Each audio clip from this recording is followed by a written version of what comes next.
Muy buenas tardes. Buenas tardes a todos.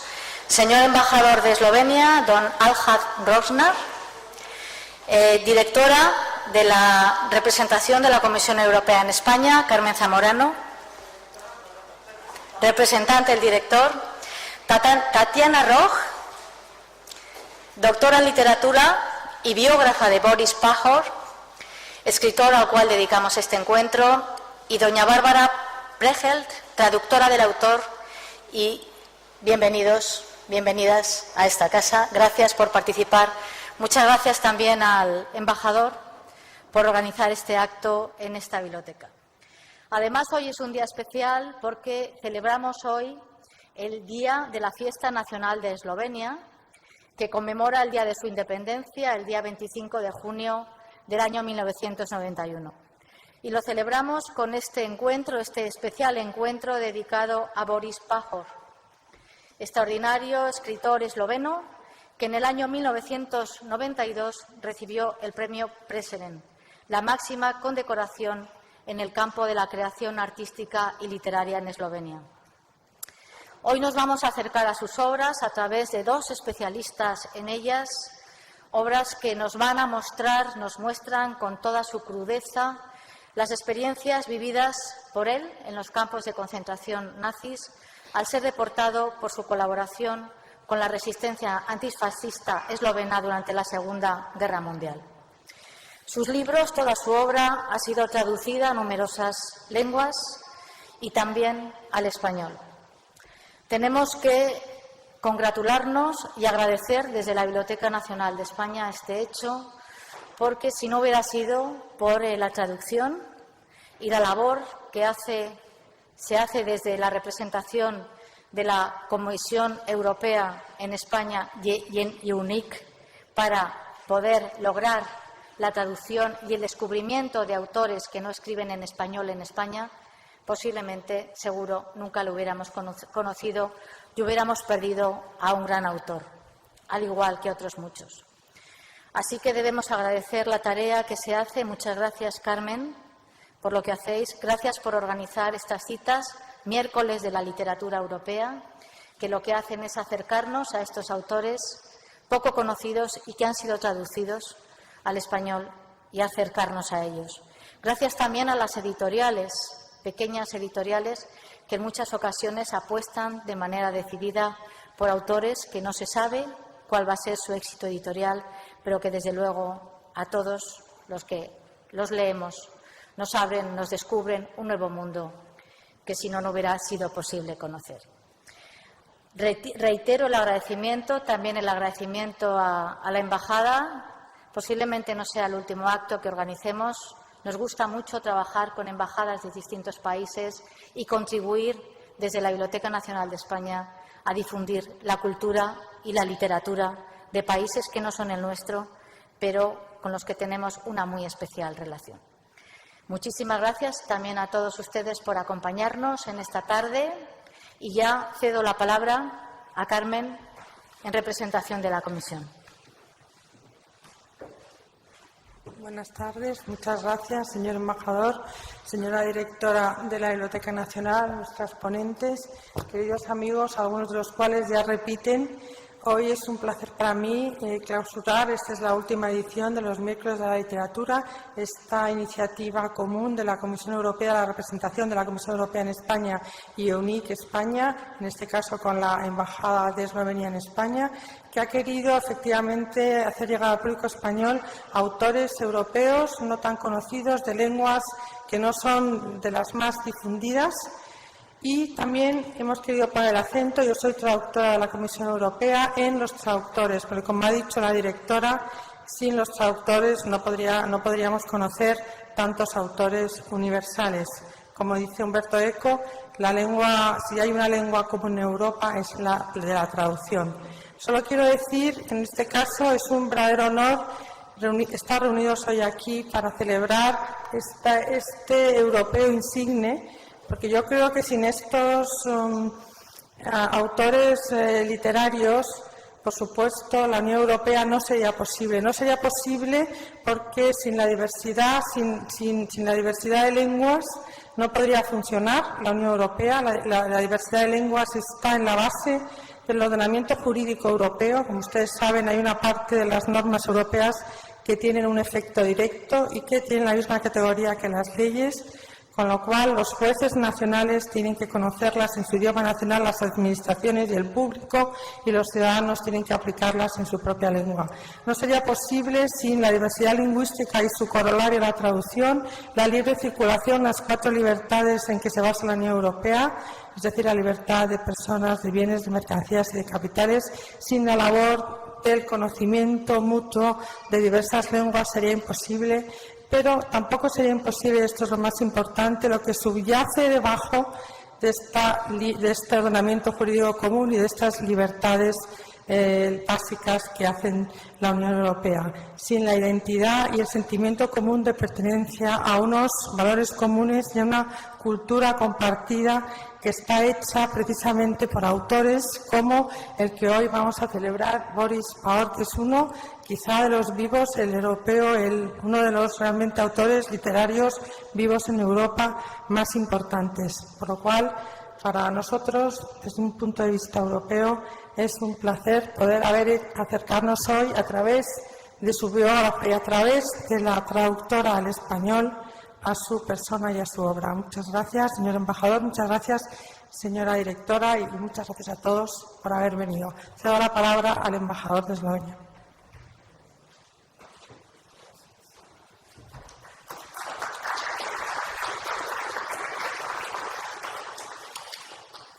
Estimada señora directora de Biblioteca Nacional, Ana Santos Aramburo, el director cultural de la Biblioteca Nacional, Carlos Alberdi Alonso, señora Carmen Zamorano, responsable del proyecto cultural Miércoles de Literatura Europea de la Comisión Europea, señora Bárbara Pregel, señora Tatiana Rojc, biógrafa de Boris Pahor, colegas diplomáticos, queridos eslovenos, amigos.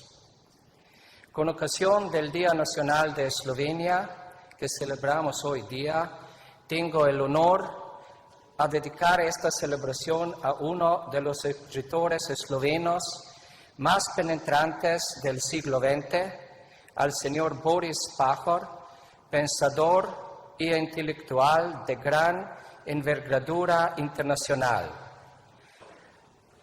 Lamentablemente hoy no está con nosotros.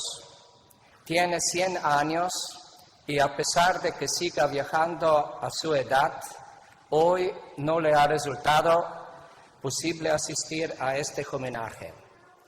Es para Eslovenia un honor grande haber sido recibidos con amabilidad en la prestigiosa Biblioteca Nacional por la cariñosa acogida, y el Grupo EUNIC España y a la Comisión Europea por poner en marcha este proyecto que pretende difundir el conocimiento entre diferentes culturas. Este conocimiento representa el fundamento del desarrollo de las relaciones entre los países del mundo. Espero que con el acto de hoy hayamos aportado una pequeña parte a nuestro objetivo. Muchísimas gracias.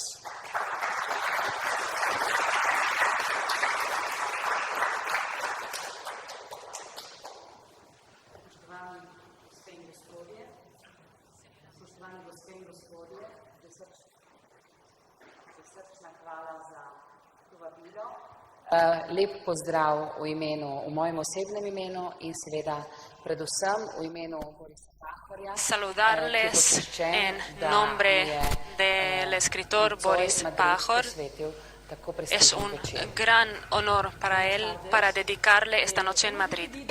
Hablar hoy en las dos lenguas, en esloveno y en español, porque también de esta manera queremos destacar la realidad, pero en la realidad bilingüe de Boris Pahor, la importancia,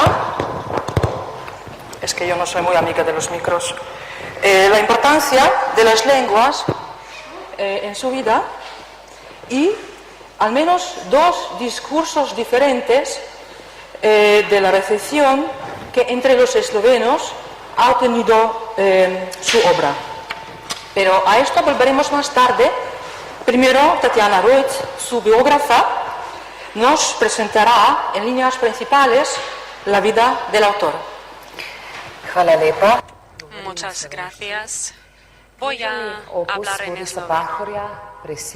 La obra de Boris Pahor es mucho más que una ambición literaria.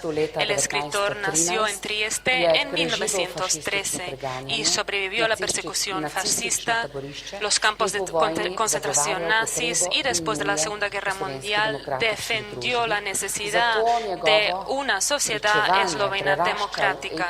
Su testimonio es mucho más que una dimensión absoluta ética y se convierte en verdad. La resistencia del moral es la definición del arte del siglo XX, según Renzo Christi, que afirma que es necesario convertir las atrocidades del siglo pasado en una ética, o sea, de la estética vamos a pasar a la ética. Pahor se centra en la cuestión si después de toda la crudeza, todas las atrocidades, de toda la muerte que ha visto, el arte sigue teniendo sentido. Pahor dedicó su obra a esta cuestión, su obra literaria, publicitaria, que marcó la historia eslovena y también la historia después de la Segunda Guerra Mundial de Eslovenia hasta hoy día. Todos los cambios en Europa después del año 1989 nos trajeron también un Estado independiente de Eslovenia que convirtió en realidad todos los sueños de eslovenos, también de los que viven en otros países, que ven a Eslovenia como única madre patria, como única referencia y que define el espacio cultural esloveno. La misión de Boris Pahor es transmitir esta identidad en Europa dentro del contexto panesloveno. No es fácil distinguir entre la persona y el escritor, entre el escritor y su vida personal. Con Boris Pahor está aún más complejo. El escritor nació en Trieste, en una ciudad que despreció la identidad y tuvo que esperar hasta los años 80, nació en el año 1913, repito, para que sus libros encuentren lugar también en un espacio europeo. Sus obras han sido traducidas al inglés, al alemán, al francés, al catalán, al serbio, croata, español, flamenco, portugués y otros idiomas. Sus libros han visto muchísima aceptación, éxito, y la crítica literaria internacional lo denomina como un clásico del siglo XX. Muchos críticos literarios han prestado mucha atención a su obra, le han nominado muchas veces al Premio Nobel y ha recibido muchos premios literarios. Podemos dividir en 3 bloques temáticos la obra literaria de Pahor. Estos bloques, sin embargo, se funden y se complementan. Pahor, sin embargo, no es solo un narrador, un ensayista, y por lo tanto obtiene un estilo propio. El primer bloque habla de su infancia, de la persecución fascista, genocidio nacional que vivieron en la región Primorska los eslovenos. Las capitales de esta región son Trieste, Gorizia, habla también del Tratado de Rapallo, de la disolución del Imperio Austrohúngaro, hasta la capitulación de Italia To fascista poglavje en njegovega življenja predstavlja 1944. konstitutivno izkušnjo, ki je Este Pahorja capítulo temeljno representa zaznamovala una na experiencia začetku vital njegove que življenjske marcó poti al in escritor svojo a principios de tragičnostjo uvaja su v trayectoria osrednjo os, okoli literaria. katere se pletejo Representa también un vprašanja eje in central oksimoroni, ki jih alrededor Pahor del razpreda cual skozi celotno svoje se literarno delo. giran las cuestiones que trata, como la desesperanza y la esperanza, el amor y la muerte, la cuestión de Thanatos Eros, es decir, muerte y amor, y sus experiencias en campos de concentración. El tercer bloque contiene ensayos que están conectados con su historia personal, con la historia del escritor. Estos ejes están conectados, se funden, pero al mismo tiempo representan un Bildungsroman colectivo, individual, porque habla de su trayectoria personal, de la temática de su vida, habla de su historia personal y nuestra historia y verdad. Se trata de un mosaico, representa un todo donde vuelven los mismos temas sobre la verdad subjetiva, sobre la verdad absoluta, que vienen de su subconsciencia y su memoria. La memoria determinante del escritor es el incendio de la Casa de la Cultura eslovena, que vivió como un trauma personal, porque la ira fascista se volcó sobre los centros culturales eslovenos, sobre los símbolos culturales y económicos de la comunidad eslovena en la región de Trieste y Gorizia desde el año 1920. Desde el 13 de julio de 1920, cuando se quemó la Casa de Cultura en Eslovenia. Y eso fue antes de que Mussolini entrara en Roma.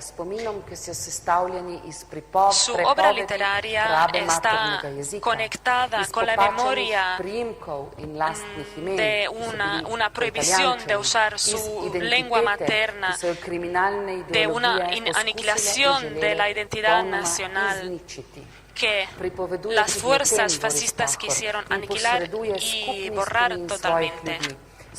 Habla de una memoria colectiva, de una memoria familiar. Son cuentos, narraciones de todos nosotros, de todos nuestros padres, abuelos. Se trata de una memoria de varias capas que se convirtieron en la obra literaria de la región de Trieste, de la comunidad eslovena. Pero solo a primera vista se trata de una verdad de una comunidad, se trata de una verdad absoluta, colectiva, de todos los humillados, de todo lo que han sufrido, a los que da voz. Es decir, que no solo habla de la historia personal de un deportado, de un perseguido, se trata del testimonio, de la voz de aquellos, de aquellas sombras, de aquellas personas que fueron condenados a muerte y muchos de ellos nunca han vuelto de los campos de la muerte. No podemos distinguir su historia y vida personal de su narración. La más conmovedora es su historia que pasó entre los campos de concentración en Dachau, Struthof, Dora Mittelbau, Harzungen y Bergen-Belsen, donde vivió Pahor en la época de su deportación. De todo esto surge una narración, una literatura, queriendo hacer testimonio de todo lo que vivió como él personalmente, de todo lo que vivió la comunidad humana, la humanidad en general. La interpretación de todas estas atrocidades no están limitadas a un lugar, a una época. El escritor nos habla de trauma que llevamos todos nosotros y que muchos queremos ignorar. Pahor, sin embargo, no niega ese trauma, sino habla de su dolor, de su trauma, de su necesidad de tener que, de poder unir a sí mismo, a su personalidad, antes y después de los campos de concentración, lo que solo es posible con una fusión con el universo femenino. Solo con el amor puede sobrevivir la muerte. Una persona como Pahor. Y solo el amor puede hacer sobrevivir su comunidad nacional que sobrevivió la prohibición. Esta narración representa la salvación, la redención, donde se encuentran el alma dolorida, el sufrimiento y el sentido de la existencia. Se trata de personas que han sido aniquiladas en los campos de concentración. Sin embargo, la mujer es el sentido del amor. El amor es el sentido de la vida y solo una mujer puede salvar la humanidad.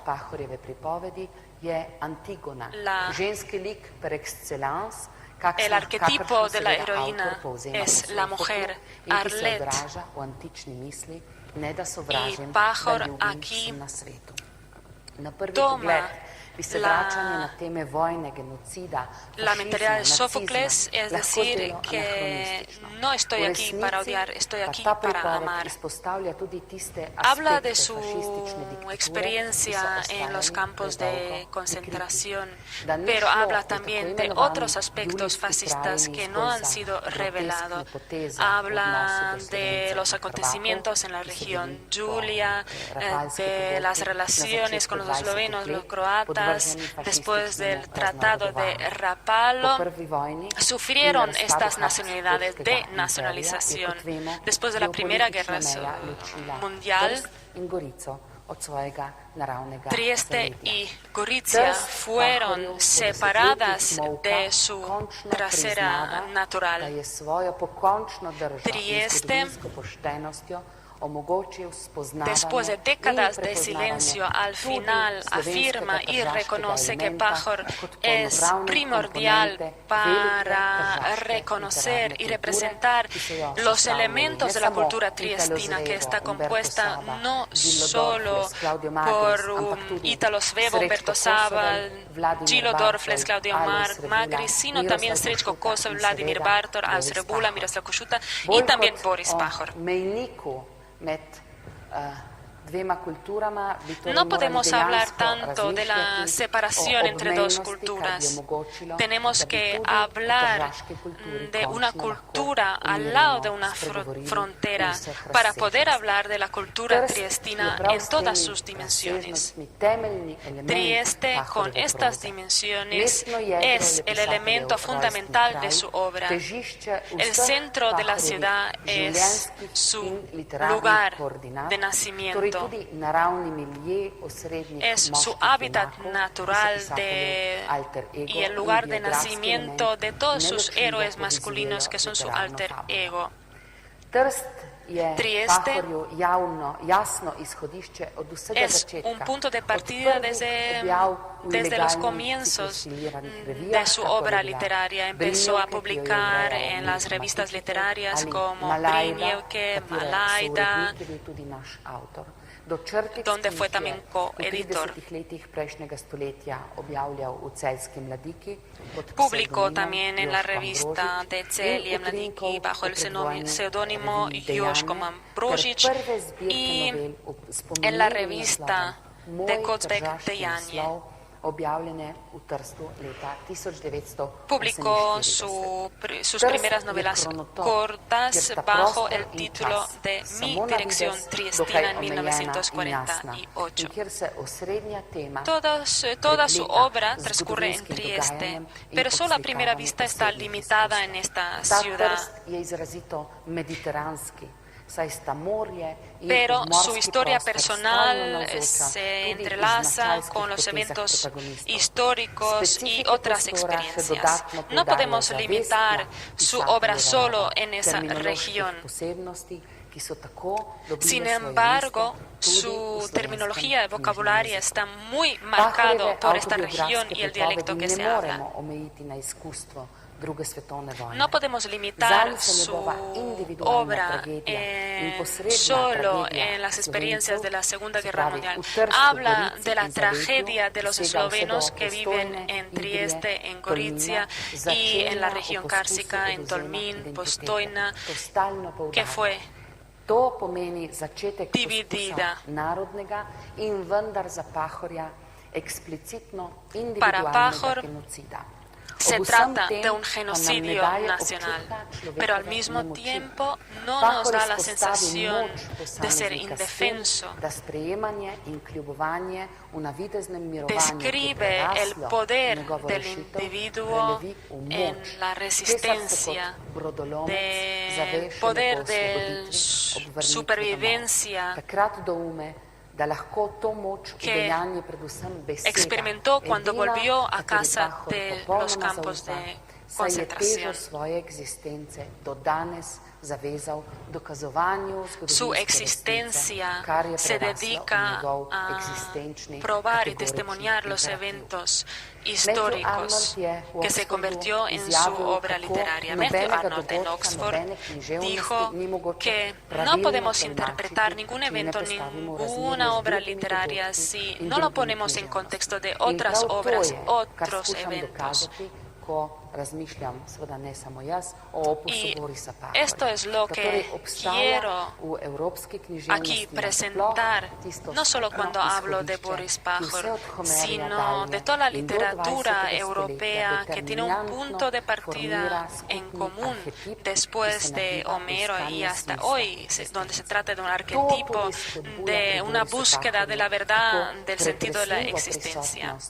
Esto siempre está presente en la obra de Boris Pahor, la historia de un deportado, de un perseguido y un análisis lúcida histórica de Trieste que se convirtió en un microcosmos, desde donde sale Pahor para empezar a contarnos su vida, sus experiencias, para no olvidar esa memoria colectiva.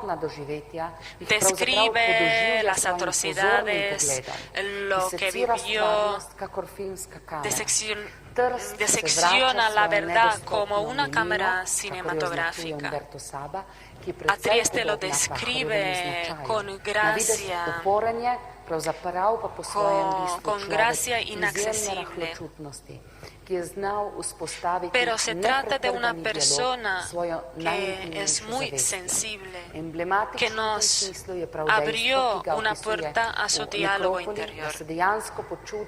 En la necrópolis dice que no se siente ubicado, y eso lo representa en la novela cuando se encuentra entre los turistas visitantes en el campo de concentración y dice que se siente un internado para siempre, que nunca ha podido quitarse el traje a rayas que llevó en el campo de concentración. Su narración es la historia de la muerte de una manera, la muerte que se refleja en los rostros de los amigos del escritor que fueron con él al mismo colegio, que jugaron con él, los que no pudieron hablar en su lengua materna, los que tuvieron que cambiar los nombres a los nombres italianos, apellidos, y vivir como condenados. También nos habla de sus compañeros en los campos de concentración que fueron humillados, aniquilados, que ni siquiera les dieron la oportunidad de ser enterrados. En los campos están los condenados y los acusados como Pahor. tragediji 20. stoletja. Y así Pahor se convierte en el emblema de la tragedia del siglo XX. Vsakršne oblike totalitarizma. Por ello, condena todo tipo de totalitarismos, de todas las maneras de humillar y aniquilar al más débil.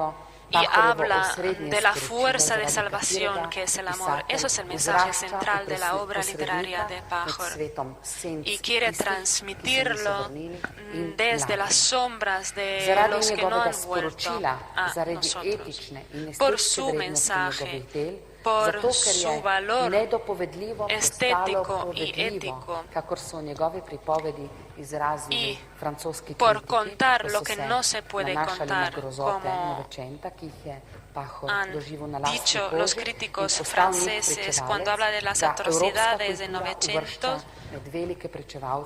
Pahor se convirtió entre los más grandes escritores eslovenos como Primo Levi, Robert Antelme, Imre Kertész y Alexander Solzhenitsyn.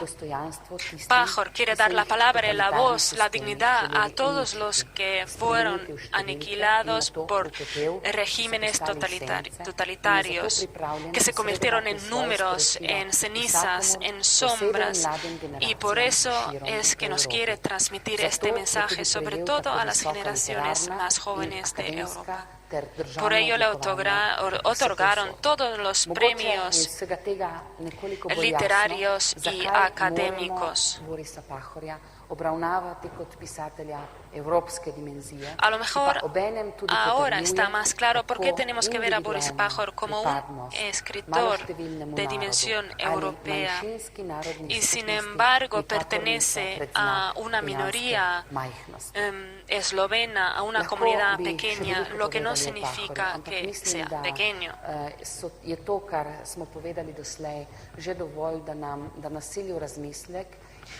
Creo que esto es suficiente material para darnos que pensar, para pensar y reflexionar sobre la obra literaria de Pahor, no solo de la necrópolis, sino también de otras obras que deberíamos difundir por toda Europa.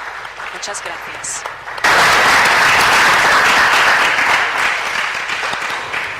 Pues entonces, ahora sí que es hora de volver a la literatura de Boris Pahor, sobre todo su necrópolis. Quería destacar unas cuantas cosas, sobre todo que Boris Pahor es bilingüe y es una realidad que él...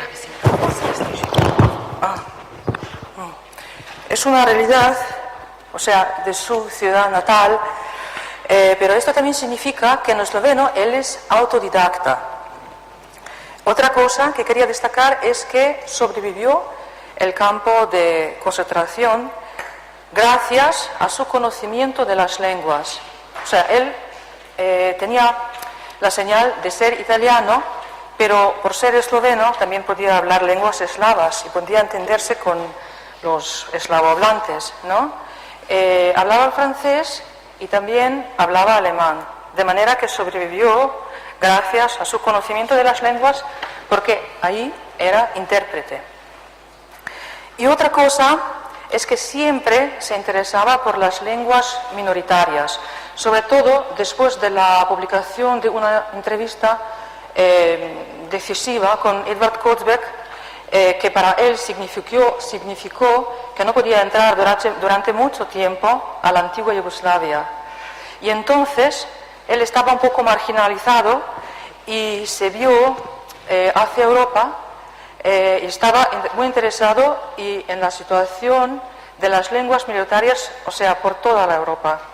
Y también, o sea, estaba al tanto de la situación lingüística de España. Todo esto emana de sus textos y esto hay que tenerlo en cuenta cuando nos enfrentamos también a sus obras que están traducidas al español. Una es Necrópolis y otro es el cuento publicado en Zgodbe en la traducción de Simona Škrabec. Boris Pahor, cuando escribe en esloveno, tiene una síntesis única, o sea, casi latina. El texto ya en esloveno es densísimo. Además, el esloveno ya en sí es una lengua sintética, ¿no? tiene una notable adjetivación. Y todo esto marca un ritmo muy fuerte del texto original. Entonces, mi trabajo, el trabajo de la traductora, era parafrasear, añadir palabras y conjunciones. O sea, es un proceso que suele acompañar, ¿no?, la traducción al castellano. ¿Por qué hablo de esto?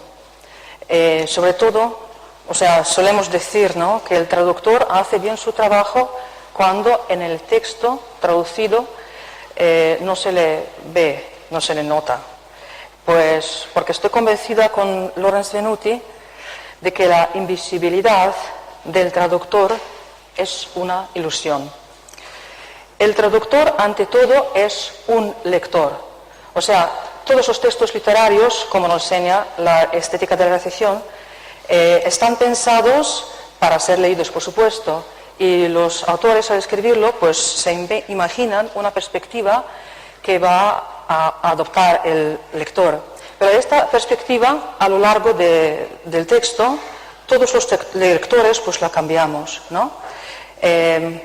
Una cosa es la perspectiva y otra es que el traductor, además de ser un lector y de adaptar su propia perspectiva frente al texto, es la voz del autor, de manera que tiene que tener en cuenta la intención del autor. Y me parece que, o sea, si pienso sobre esta traducción, tengo que reflejar mi propia lectura del texto, de la lectura de toda la obra de Boris Pahor, las conversaciones que tuve con mi primera lectora, Gemma Santiago Alonso, una madrileña que vive en Eslovenia, y no por último, ya las mencionadas intenciones del autor. Estas, o sea, pude comprobarlas en varios encuentros con él y en varias cartas suyas.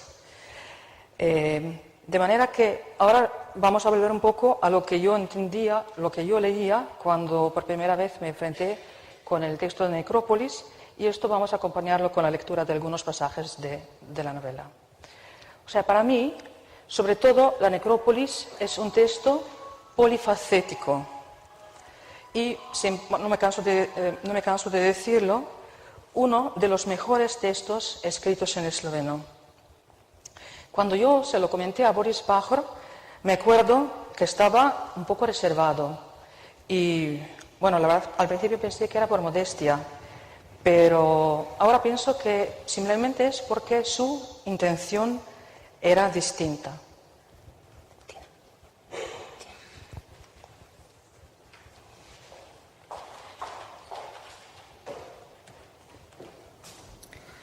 Es domingo por la tarde y la cinta de asfalto que, pulida y encorvada, sube cada vez más alta a las montañas, no es tan solitaria como me hubiera gustado.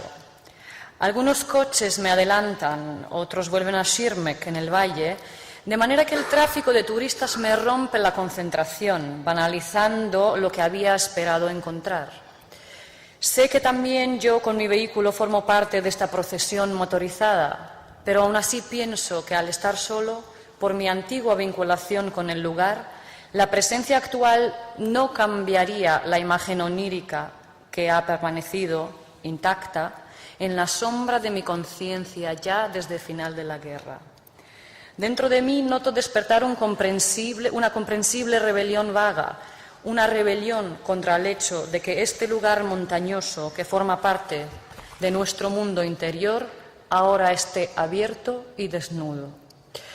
Y a esta rebelión se le unen también los celos, no solo porque los ojos ajenos de los turistas se paseen por el ambiente que fue testigo de nuestra anónima cautividad, sino también porque sus miradas, y de eso estoy completamente seguro, nunca podrán penetrar en el abismo del mal con la que fue castigada nuestra fe en la dignidad humana y en la libertad de nuestras decisiones personales.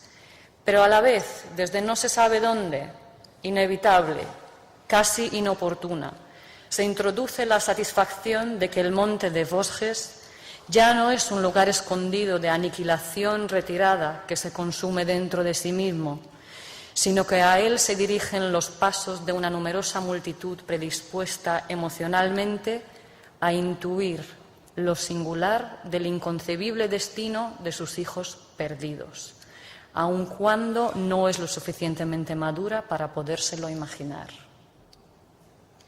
Pues acabamos de escuchar el inicio de la novela y, como ya desde estas líneas se puede observar, el texto a distintos niveles muestra una preocupación constante de que el lector no será capaz de entender el texto.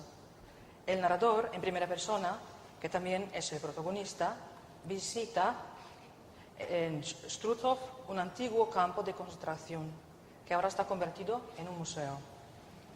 Y allí se une al grupo que en un ambiente despreocupado observa distintos objetos que se utilizaban en el campo de concentración. De manera que se repite la misma situación en la que nos encontramos hoy. Estamos también aquí en la Biblioteca Nacional con siglos de cultura a nuestra espalda y desde nuestra perspectiva nos parece inconcebible, ¿no?, que pueda pasar lo que haya pasado. Y la mirada penetrante del narrador en esta visita nos traslada al pasado, del arriba hacia el fondo del campo de concentración hasta la última terraza en la que se encuentra la necrópolis. El grupo con el guía viene hacia mí, de ahí que yo me dirija hacia otro lado. Brilla el típico sol de julio, las piedrecillas resuenan bajo mis sandalias y me evocan con su sonido la imagen dominical de un camino en el parque. Evidentemente ahuyento esta imagen. Me parece injusto que los visitantes recojan sus impresiones en un ambiente tan agradablemente cálido y tranquilo, casi onírico. Deberían andar por la explanada de abajo que protege el alto muro de árboles oscuros en los días en los que sobre las terrazas predominan la oscuridad, las lluvias y los vientos furiosos. Necrópolis es una novela de testimonio. Además de la mencionada atención para con el lector, el autor dedica una atención especial a manos de todos aquellos que no volvieron. Y en este sentido, Necrópolis está escrita con mucho cuidado, casi con una mano temblante, ¿no? Y en el texto no hay palabras sobrantes. Volvieron a sonar los golpes huecos y las filas empezaron a moverse. Primero las de la terraza más alta, después cada vez más bajo y sosegadamente, para que los harapos mojados no tocasen la piel. Solamente las cabezas giraban hacia la derecha porque en el escalón más alto de la pirámide permanecía un cuerpo joven, solo, como si pendiese de la saliva que había escapado del pico de la ave rapaz cuando éste volcó sus alas sobre las nubes aplastadas. El cuerpo oscilaba lentamente como un pararrayos en rotación, mientras que desde la cocina de detrás de su espalda empezaban a salir las calderas y a dirigirse escaleras abajo. Las filas giraban para ver el cuerpo aislado, sin embargo, instintivamente seguían el vapor que se salía de las calderas y les llevaba al bloque. Su movimiento lento se hacía cada vez más rápido según se acercaban al bloque y cuando entraban, y se ponían a correr para agarrar febrilmente los tazones rojos y sentarse a las mesas y agacharse entre el gentío. Aquel que seguía esperando su ración después dijo que el chico ruso estaba sonriendo cuando le pusieron el nudo alrededor del cuello, y todos nosotros sentimos que con aquella sonrisa, a través de una niebla espesa y desde una gran lejanía, había llegado nuestra redención, porque nos sabía tan bien aquella comida aguada tan caliente, porque con aquel vapor tan agradable casi no sentíamos ya la humedad en la espalda, ni en el muslo ni en los codos, y porque la cuchara de madera buscaba con tanta esperanza un trozo de patata mientras raspaba el fondo de hierro.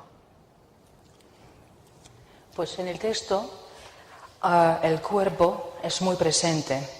Por una parte, esto es lógico porque nuestro protagonista es un enfermero. Pero lo que de verdad nos choca además de las descripciones de los cuerpos que se extinguen, son ese contraste con los jóvenes que aparecen en el campo de concentración. En el grupo había algunos hombres y un sacerdote, pero la mayoría fueron chicas que seguramente presentían a dónde las llevaban, porque en toda Alsacia no había ninguna persona que no supiera nada sobre el osario que ahí se encontraba, a 800 metros de altura de sus montes. La sensación miserable de sentirse a salvo, provocada por el hecho de estar familiarizados con la destrucción, acentuó aún más el despertar repentino de un rechazo romo contra la destrucción de cuerpos vivos, ágiles y jugosos. Era una tensión sorda e inmóvil que se perdía en medio de la impotencia. La virilidad que había sido despertada repentinamente al conocer el final de los cuerpos femeninos se enfrentaba directamente a la nada. Eros y la muerte volvían a estar unidos de una manera cruel e irrepetible. Éramos unos machos encerrados en unos cuerpos disecados y en unos barracones de madera, pero de repente nos habíamos convertido también en amantes resucitados, que en el momento preciso del renacimiento les habían comunicado la condena a una soledad perpetua. El texto, además, al menos a mí me parece, o me ha parecido, muy lírico, y en él el narrador muchas veces se centra en la descripción de la naturaleza. Me marcharé como los demás, a través de la enredada puerta de madera, y llevaré conmigo este ambiente a la fragmentación cotidiana. Es posible que el origen de mi indecisión sea precisamente la necesidad de llevar, además del silencio de esta atmósfera, también algo más. Alguna cosa que no anulase la imagen, sino que eliminase su fuerza casi onírica. Y sin embargo, no puedo llevar nada. Además, también esta visita, que ha dado un poco de sentido a la falta de un objetivo claro para mis días humanos, sin querer ahora se está convirtiendo en una especie de acto piadoso. Pues que lo sea, que sea al menos una ofrenda a las manos de los compañeros apagados. No hay ningún germen vivo aquí que habría de llevar conmigo, ninguna revelación. Y si es que he tenido alguna revelación, ha sido que no puede existir una divinidad buena y omnipresente que a la vez sea un testigo mudo ante esta chimenea.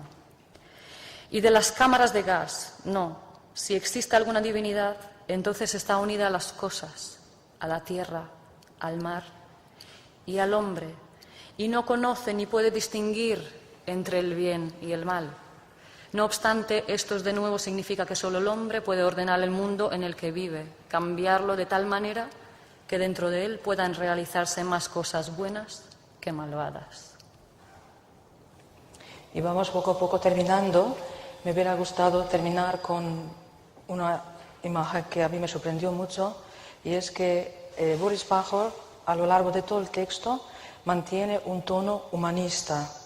El narrador habla de su experiencia, pero habla sin rencor, y termina con los niños, o sea, con una mirada hacia el futuro, ¿no? Y para mí y para nosotros, yo creo que esto es una obligación muy fuerte de no olvidar y de seguir leyendo lo que el autor tristino escribió para cada uno de nosotros y para toda la humanidad.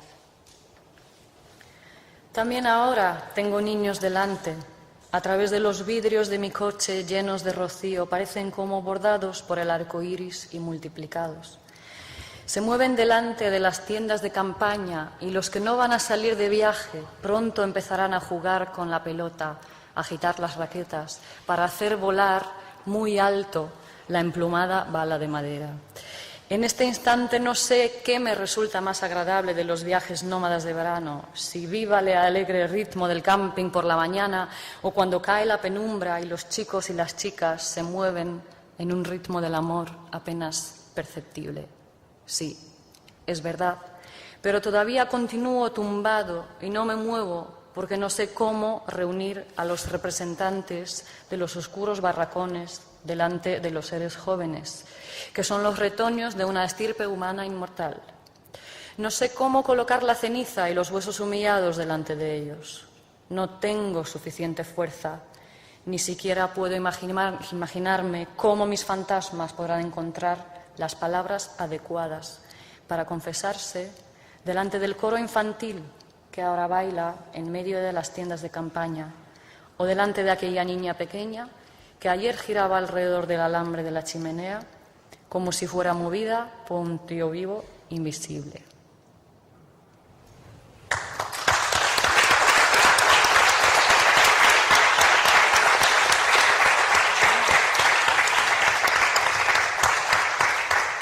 Muchísimas gracias. Abrimos un turno rápido, muy rápido de preguntas del público a nuestras dos invitadas, por si hubiera alguna.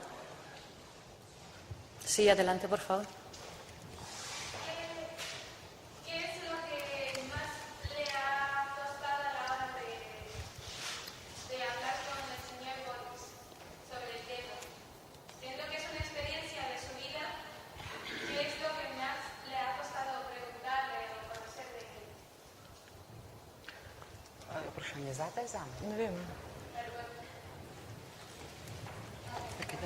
Sí, ¿a cuál de las dos señoras hace la pregunta? ¿A la traductora? Sí, sí, vale, pero ¿a cuál de las dos para contestarle? A las dos. Vale, gracias. Ja, lahko. Seveda, srečanje z Borisom Pahorjem je, v mojem primeru je srečanje z Borisom Pahorjem nastalo in nastajalo skozi dolga leta. Knjiga, ki je tukaj, predstavlja Muchas veces a lo largo de muchos sumo teh años. najinih dolgih srečanj. Este libro que tenemos aquí es una suma de nuestros encuentros, de nuestra amistad y de nuestra confianza. Večkratna nastopanja, kjer je Pahor spregovoril o svoji osebni tragediji, o svoji lagerski Pahor habló muchas veces de su tragedia personal, de su experiencia en el campo de concentración. Son siempre encuentros que marcan mucho a una persona. Sin embargo, es una oportunidad de entender por qué su obra literaria no solo es un testimonio, sino mucho más. Como dijo mi compañera Bárbara Pregel, nunca condena, nunca culpa a una persona, sino sistemas totalitarios. Y además siempre nos enseña una solución. Aquí les puedo leer su frase. Estoy convencido de que a pesar de todo el horror he podido ver la belleza, he amado y he sido amado. Y eso es la suerte que tengo. Difícil, ¿no?, de entender de él y lo que a mí me costaba preguntar, ¿no? O sea, porque en realidad, o sea, el texto es tremendo, ¿no? Está muy filtrado, pero tremendo, ¿no? Y entonces, o sea, sabes, o sea, después de leer esto, pues sabes que la experiencia tuvo que ser, o sea, horrorosa, ¿no? Y la verdad que, o sea, es muy difícil desde nuestra perspectiva poder, o sea, ser capaz de entender esto. Lo que a mí, por ejemplo, me chocaba mucho es, o sea, lo que seguimos repitiendo, ¿no? O sea, él nunca señala con un dedo, ¿no? O sea, nunca habla de culpables, pero sí me parece que, o sea, él es un autor, también en Eslovenia, esto yo creo que al final no lo hemos mencionado, pero, o sea, lo hemos mencionado muy poco, en Eslovenia bastante, o sea, recientemente reconocido, ¿no? Y yo creo que, o sea, él, o sea, por su modestia, no hablaba de estas cosas, escribía, por supuesto, pero luego éramos nosotros los que nos costaba entenderle.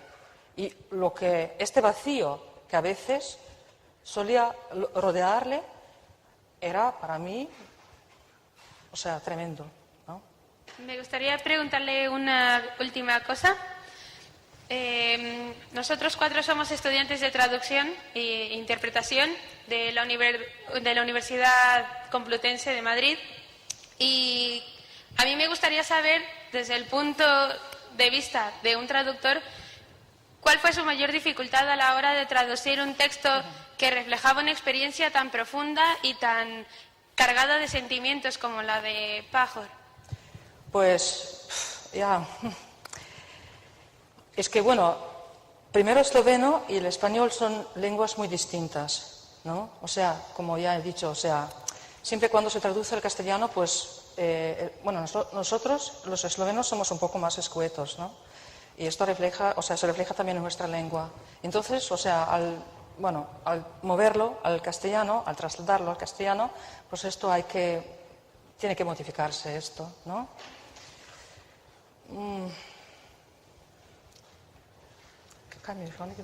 Bueno, creo que sería oportuno también que os acercaréis más adelante a la traductora por si hubiese más preguntas, porque tenemos que estar cerrando ya el acto. Muchísimas gracias por sus preguntas.